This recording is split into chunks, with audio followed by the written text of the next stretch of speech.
I'm Douglas Murray, and it's a great pleasure to have been asked to join you this evening. I want to just mention a few things in the short time I have. First is just to mention this: I'm not Jewish myself. I happen to have not just some, but most of my best friends are Jews. But the reason I mention this is that all my adult life I've been surrounded by, or chosen to be surrounded by, Jews. And why should that be?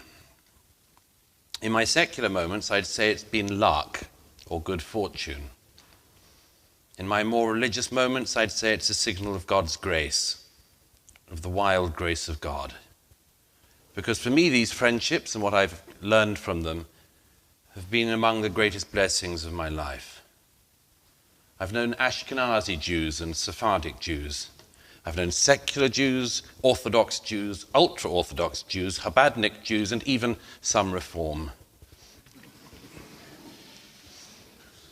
All of these differences are of great importance to many of you and to all of the people who argue them.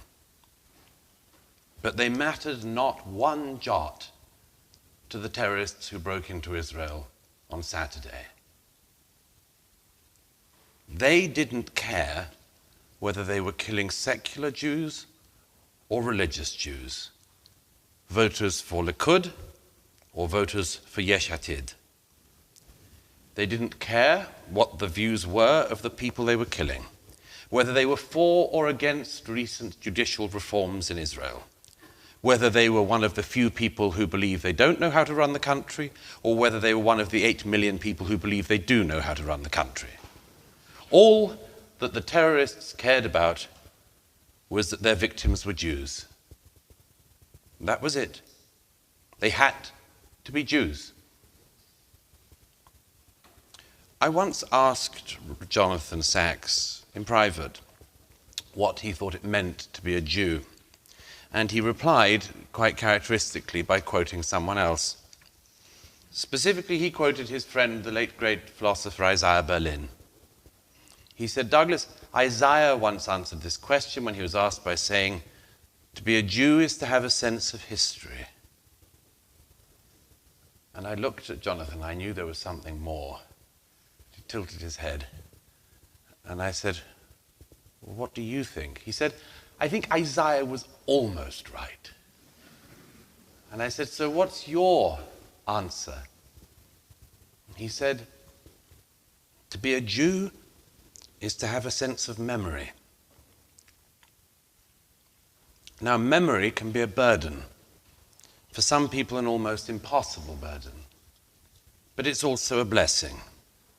Because if you as a people, you as individuals, know what went before, you know that the Jewish people have been here many times before, in many worse situations, and too many times to count.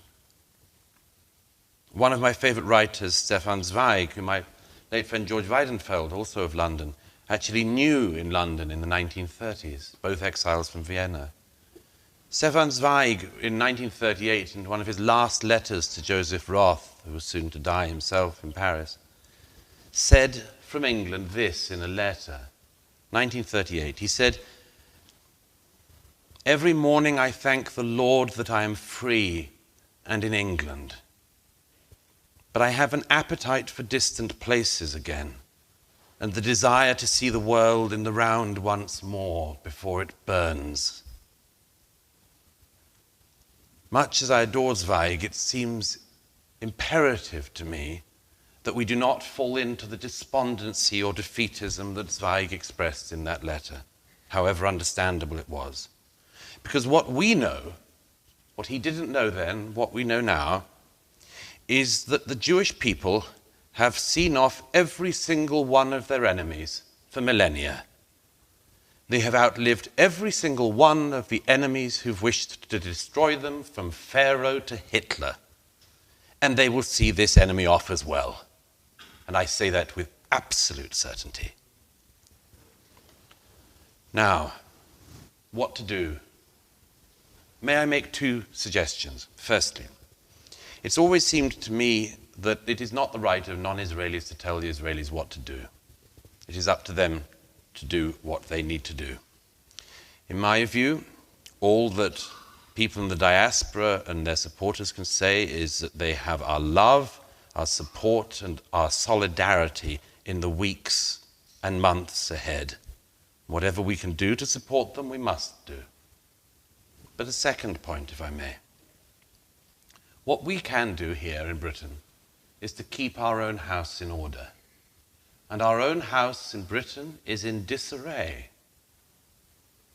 It is not acceptable, it should not be acceptable, that the Jewish community among all of the communities of this country, in this diverse country, should be the one community expected to accept with equanimity those who cheer on the murder of Jews and those who support the murder of Jews.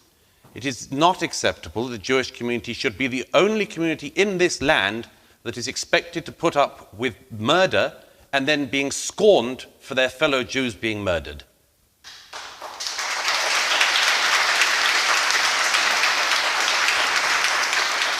No other community would accept this, and I beg you not to accept it either. I beg you not to accept it. I came back to London the other night and I hear the residue of the people outside the Israeli embassy. These people were not protesting against Israeli countermeasures. They hadn't even had any countermeasures.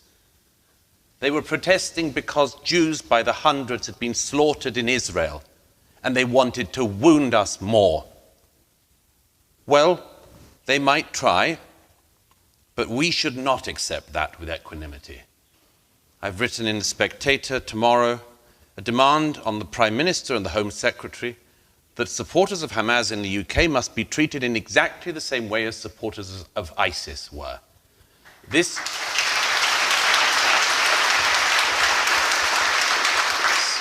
Some people thought that the claim that Hamas was ISIS was a rhetorical claim. We know since Saturday, if we didn't know before, it is not rhetoric, it is real.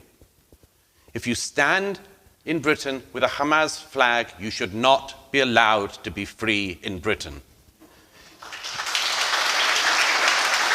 You should be arrested, have your citizenship withdrawn, your passport withdrawn. You should be deported, you should be sent to the Gaza and try your luck there. But you should not be given the right to insult and to taunt Jews after the death of Jews. It's intolerable and we should not tolerate it. Let me say one more thing, and it's the main thing I wanted to say to you tonight. That you're not alone. That you're not alone. The saddest thing I've heard in recent days have been the number of Jewish friends of mine who've said, in Israel and outside of Israel, it's always like this. We're always alone. And I just wanted to say that isn't the case. You know, you have, among other things, a Democrat president of the United States who so far has been so fully behind the Jewish state, it is very hard to see what better statement he could give. We have a Conservative Prime Minister here in the UK, Rishi Sunak, who has been utterly supportive of the Israeli state to date. The whole civilized world is behind the Jewish state today. Now that may change. As my friend Barry Weiss wrote on Saturday, we will have to be very careful in the weeks and months ahead to remember Saturday and to keep it in mind. The BBC and others who can't even define a terrorist are already past this. The slaughter that's only still now being uncovered is currently somewhere down the line of stories. It's already falling away, and yet we mustn't allow it to fall away. The dead are not even buried. So I wanted to say that it is not the case that the Jewish community of this country is alone. You are not. There are many millions of people, civilized people in this country and across the world who are with you as well. I speak for myself when I quote, if I may, in closing, one of my favorite lines in Scripture from the book of Ruth. You all know it. Whither thou goest, I will go, and where thou lodgest, I will lodge. Thy people shall be my people, and thy God my God. And I tell you this with utter certainty.